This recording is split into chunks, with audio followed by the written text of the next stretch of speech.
What is up, everyone? Welcome back to another episode of First State Unsolved. We have another series of cases here today, and this is another series of cases where the FBI had to be called in for assistance. I think this is the third time this has happened so far, just this, season 3. And all 3 instances have involved the cases of women being murdered. I haven't come across a case yet where the FBI has been pulled in for cases with men being killed or, murdered. But I guess this is just coincidence. I don't know. Anyway, before we get into today, I wanted to go over feature another business here. This individual, her name is LaToya, and she owns Endless Levels. It's like a screen printing company. She owns, it's called Endless Levels. Her Instagram is Endless Levels 2K, all one word. I'll link that information as well as her email address in the show notes. But Endless Levels 2K, again, is a screen printing business. She does a great job. She's actually made some t-shirts for me and my family. She threw in the QR code on the sleeve for free. The t-shirts are very, very soft. They're kind of like a polyester type material. I'm not sure if she has other material options. You'll have to reach out to her for yourself and find out. But she offers, all kinds of colors, t-shirts, long sleeve shirts, hoodies. She has options. It is a small local business. It is a Black female-owned business. She operates out of Dover. And she is also a Launcher alumni like myself. I think she graduated at this point. But very, very professional, very, very flexible. She was great to work with. I had kind of hoped to get her to help me with some merch in the future, but she just got crazy busy, and I got busy and kind of put merch on the back burner. It wasn't top priority. So still hope to work with her in the future. But yes, she took my logo. I emailed it to her. She put it on shirts. She can also offer designs. She can design things for you. Pretty much anything you want on a t-shirt or shirt, hoodie, whatever, she can make it happen. So reach out to her. Again, Endless Levels 2K on Instagram. The business is called Endless Levels. I will link all of her information in the show notes for you. And if you do reach out to her for some business, let her know you heard about her here on First Date Unsolved. And she has agreed to give you a little bit of a discount. So yeah, reach out to her. Prices are very comparable to other businesses. And she's just great. So yeah, reach out to LaToya. But getting back into today's episode, we are going to be covering 2 unsolved murders, the murder of Linda R. Moody Armstrong and Bonita D. Jones, as well as a solved case, the case of Regina Kim Traylor Hackett. At one point in time, it was thought that these ladies were all the victim of one serial killer. All 3 women were Black in their 30s.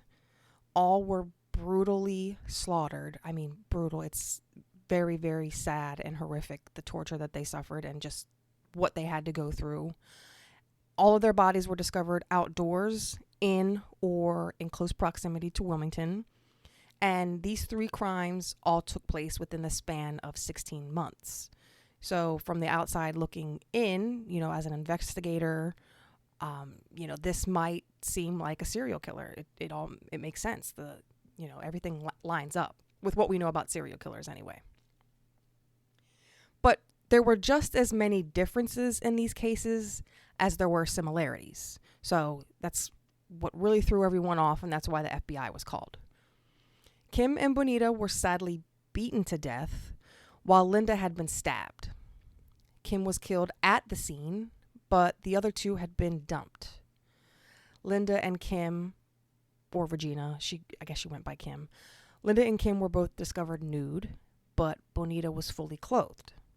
So with so many inconsistencies, again, police had no way of knowing if this was the same killer or not. But after years of investigation, they did eventually determine that the coincidences in these killings were just that. They were just coincidences, and the cases, at least all three, were not connected. We'll get to that in a little bit. We're going to start off with Linda Ann Moody Armstrong, because as she was the first victim chronologically. Linda Ann Moody Armstrong was 35 years old when her lifeless body was found by police on January 5th, 1993. The nude corpse was located in a vacant lot on the 1600 block of Bowers Street near a building that is now the Howard R. Young Correctional Institute. She was a beautiful woman. She was so gorgeous, and a mother of two. She graduated from P.S. DuPont High School in 1975. She was a member of Temple United Methodist Church in Wilmington, where her stepfather was a bishop, and it is said that she loved cooking and music. Very little information is available for Linda, and I say that here often, but when I say it this time, I really mean there's, it's a theme here, but there's very little. One article I did come across, though, insinuated that she lived a certain type of lifestyle.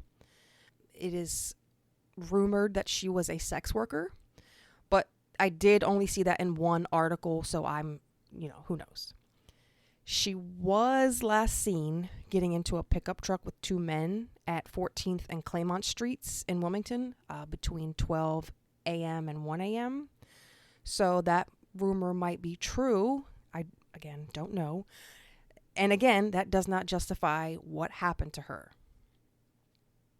The truck she was seen getting into has been described as being a full-sized American-made pickup with a reddish tailgate, a green or blue body, and white stripes or trim along the sides.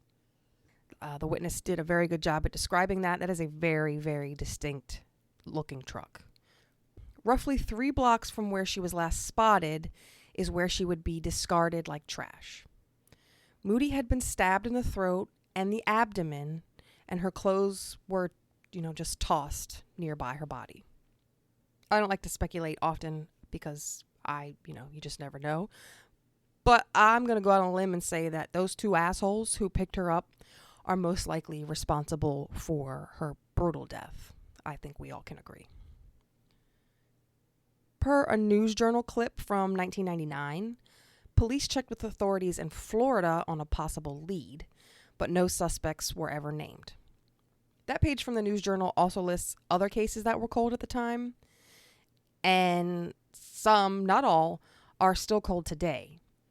Names that stood out to me were Linda O'Day, Tina Louser, Jane Marie Pritchard, who we covered back on episode 3, Adolph Troyer, Elva J. Poor, who we will be getting to very soon, Bonita Jones, and 3 of our Does. Doe 23 was described as a Hispanic male here on the podcast. He was the one who had shaved armpits. that detail always stands out to me. And in this article, he's listed as Juan Doe instead of the usual John Doe. I'm not sure how I felt about that or how I feel about that still, but I guess it's a little bit more descriptive instead of just using John. So, but I've never heard of Juan Doe before, so that also grabbed my attention. Just from a little bit of Facebook sleuthing, I did find out that Linda is featured on the 9 of Spades card that circulates our prison systems. We've talked about those cards here before. I know a lot of people are familiar with those cards, and Linda is featured on the 9 of Spades. 10 months later, on November 11th, 1994, the beaten and battered body of 37-year-old Bonita D. Jones was found near a residential construction site off Route 9 in Newcastle. It was a Friday morning around 6:30 a.m. when a resident of Mansion Park was leaving his home to go to work. This individual noticed Jones lying in a small vacant lot at the end of the row homes that were being built. Just like Linda, Bonita had quite literally been thrown away like garbage because she was on the ground next to a trash dumpster. Her cause of death would be determined as blunt force trauma, and she had been killed not long before her body was abandoned. Again, with the coincidences, Jones was said to have been a sex worker. She had actually been arrested on related charges during her life, so it's more than just a rumor for her. But just like with Linda, no reason for her to have suffered the awful fate that was bestowed upon her. Bonita is described in one article as being a 5'1" black female with red or brown hair. The term stocky was also used, but I prefer the term curvy for women. Stocky is how you describe a football player. That's not how you describe a lady. I'm sorry. She had been staying with a friend or a relative, not sure who, like it wasn't determined, but she had been staying with someone in the Beaverbrook Apartments on Route 13 in Newcastle before she had passed, and had been known to frequently visit the Southbridge area in Wilmington, Claridge Court, DuPont Highway Apartments, and a truck stop. It's called Delaware Truck Stop, which is on Route 13. I didn't know this place existed, so I Googled it, and it turns out it's not far from Hooters. I think it's off, like, not on Route 13, but kind of like behind Hooters. I don't know if that makes any sense. Now, Bonita's case is also still unsolved, but a Florida man by the name of Brian Alpris Hunt is suspected to be her killer. I just mentioned that Delaware police checked with authorities in Florida on a possible lead in Linda's death, but I can't say for sure if the Florida man was Brian. It would make sense to me that they looked into him if they looked into him for Bonita, but I was never able to determine who they were looking at for Linda's death. Hunt was a drifter and wandered for years, traveling from Delaware to Mexico to California, and even traveling to the Caribbean before he finally settled in Bonita Springs, Florida. Bonita D. Jones, Bonita Springs. Coincidences. Hunt had been in Delaware at the time of Jones's death, but she doesn't match the descriptions of any of his confirmed victims. I won't get too much into this creep's past, but I will mention that he has 2 confirmed victims. One was bludgeoned, and the other had been stabbed to death. Along with those 2 confirmed victims, there are 3 suspected victims. All 3 of the suspected victims, including Bonita, were all beaten to death. Hunt died in October of 2009, and because he never confessed to the killing of Jones, the chances of proving he is her killer are incredibly small, and it's likely that Bonita's case may never be solved, which is very, very sad. This all brings us to Regina, or Kim, Traylor Hackett. Of the 3 women, Kim's murder is the only one that has been solved. On the morning of May 28th, 1994, a passerby noticed the partially nude body of a woman lying in Brandywine Park. The battered body was lying in the grass near the creek under the I-95 bridge. Hackett, who was 31 years old, lived on the 800 block of Adams Street in Wilmington and was the mother of 2 children. Hackett was married, but her and her husband of 2 years were separated when she was killed. I even read that there was a no contact order in place between the 2, so it sounds like their separation was just a tad messy.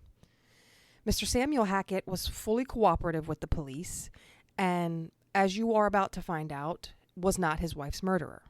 Everyone always looks at the husband or spouse first. That person is always thoroughly vetted and investigated. So in this case, Mr. Samuel Hackett was not his wife's killer. Kim's family members even mentioned in one of the articles that I'll cite that poor Sam was grief-stricken. He was so grief-stricken that he didn't really speak to any reporters. He didn't really speak to anyone about this. So he was pretty torn up about his wife's death, rightfully so. Regina grew up in the Belvedere neighborhood, which is the area of homes surrounding Del Caso Technical High School. After her death, friends of hers wanted to have the name of a small local park changed to honor the young woman. Inez Thompson, who was a friend of Kim, told reporters that, quote, "I want people to remember that young lady and all of the victims of violence. I want her 2 children to know that she was somebody. She wasn't just a statistic. She was somebody's daughter and somebody's wife," end quote. And you guys know I really, really felt that statement because that is just a huge part of why I started this show. Too often the people I research are just numbers added to the city's death toll, especially if you're from Wilmington. You just become a number, you become a statistic, and that's not how people should be remembered. As a teenager in the 80s, Kim actually helped build this particular park as part of a summer youth employment program. A niece of Kim's, Celeste Glover, said, quote, "She was very proud of the work she did on the park. She was always showing it to people and talking about how hard we all worked on it," end quote. Glover apparently had also helped build this park as a youth, so it's just more than a park in a neighborhood where they grew up. It really meant something to Regina. Friends and family also hoped that by planting a tree and renaming the park to honor their loved one, it would also emphasize the brutality in general that took place across the country back in the 90s. From what I recall, the 90s was a wild time. I think there's even like a show on Netflix or something called 90s, The Deadliest Decade. So yeah, it was the wild, wild 90s. Inez said that you don't know when or where you're going to be attacked these days. We must call attention to violence and cruelty, and we need to stop it. There are too many young women and too many young boys being killed. This article was done 20 years ago? No, 30. Oh my gosh. So this was done 30 years ago. And sadly, not much has changed. Other than a few other quotes, not much else was said about the victim in the media over the next 3 years.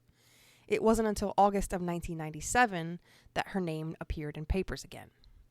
It's all thanks to one man that Regina's killer was arrested and brought to justice. A man by the name of Calvin Brooks was serving time at Gander Hill on forgery charges. Brooks had enough conscience to come forward to authorities and relay a disturbing confession he had heard the summer after the killing took place. One evening, Brooks and his girlfriend were hanging out at the Thunder Guard clubhouse when they met David A. White and Devin Scott. They needed a ride home, so Brooks asked his new acquaintances if they could help him out. After arriving to the destination, Mr. White decided that he had a story he wanted to share. Mind you, they don't know each other. They just met. According to Calvin, David White and Devin Scott were together that Memorial Day weekend when they picked up Regina and drove to Brandywine Park. Regina declined to have sex with David, and that is apparently when White, quote, went off on her. And by going off, I mean he repeatedly bashed his victim in the head with a 7-pound rock until he was covered in blood and the poor woman lay lifeless. 14 months after Brooks went to authorities, White and Scott were both arrested. At trial, Devin Scott admitted to being in White's car and witnessing the murder. He had already pled guilty to his own charges of conspiracy to commit murder and was considered the state's star witness. According to him, the two men encountered Mrs. Hackett on 8th Street in the city and struck up a deal. The deal was that Hackett would receive drugs in exchange for sex. From what I gather, Hackett and Scott had sex first, and that is when it was White's turn.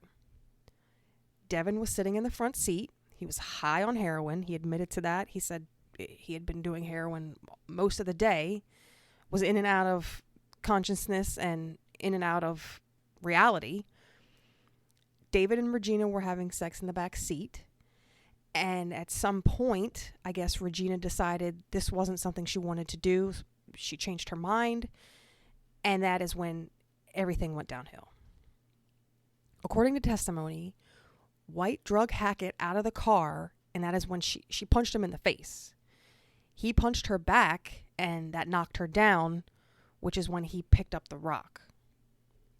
David White would go on to say that he was at a relative's home the night of the killing. He was watching a wrestling pay-per-view, so he couldn't have been there at the time of the crime. It couldn't have been him. He was there at the relative's until 12:30 a.m. with his girlfriend and her kids. That's when they went home, all of them together, and went to bed. That alibi quickly fell apart, though, because it was determined that that pay-per-view event wasn't even on the night that White claimed to have been watching it. It wasn't on the night of May 27th. I think it was like the weekend after or something like that. That information, along with Scott's testimony and DNA evidence linking White to the crime, all aided in his conviction. On August 22nd, 1997, after deliberating for 7.5 hours, a jury found David White guilty of first-degree murder and possession of a deadly weapon during a felony. The deadly weapon was the rock in this case. On Friday, November 7th, 1997, he was sentenced to life in prison. Deputy Attorney General Scott Stein said, quote, "This was a brutal murder in that the victim suffered immensely before she died," end quote. He also accused White of treating his victim like an inanimate object and called the crime a thrill kill. After the conviction, Regina's sister, Valerie, said that she was glad it was finally over. She was satisfied with the verdict and now had some sense of closure. My family and I can move on from this now. And this is exactly why you always hear people say someone knows something. This piece of shit White sat there and bragged about killing an innocent woman to a man he had just met hours before. He didn't even know this guy and was telling him how he brutally murdered another human being. It's very rare that people do things like this and they stay quiet about it. Eventually, they're either going to need to tell someone for one reason or another. Like in this case, he wanted to brag. Sometimes you need to get it off your chest. You need to clear your conscience, whatever. But a lot of times these people tell someone else. If Calvin Brooks hadn't spoken up, this woman could most likely would just be another cold case. So if you know something, say something. For crying out loud, it's not that hard. And that, everybody, is the very, very sad cases of these 3 beautiful women. Unfortunately, I wasn't able to find any pictures of Regina. I will share the photos I have of Linda and Bonita over on social media. Thank you all for listening. If you know something, say something, please. And if you all thought nothing happened here, you thought wrong.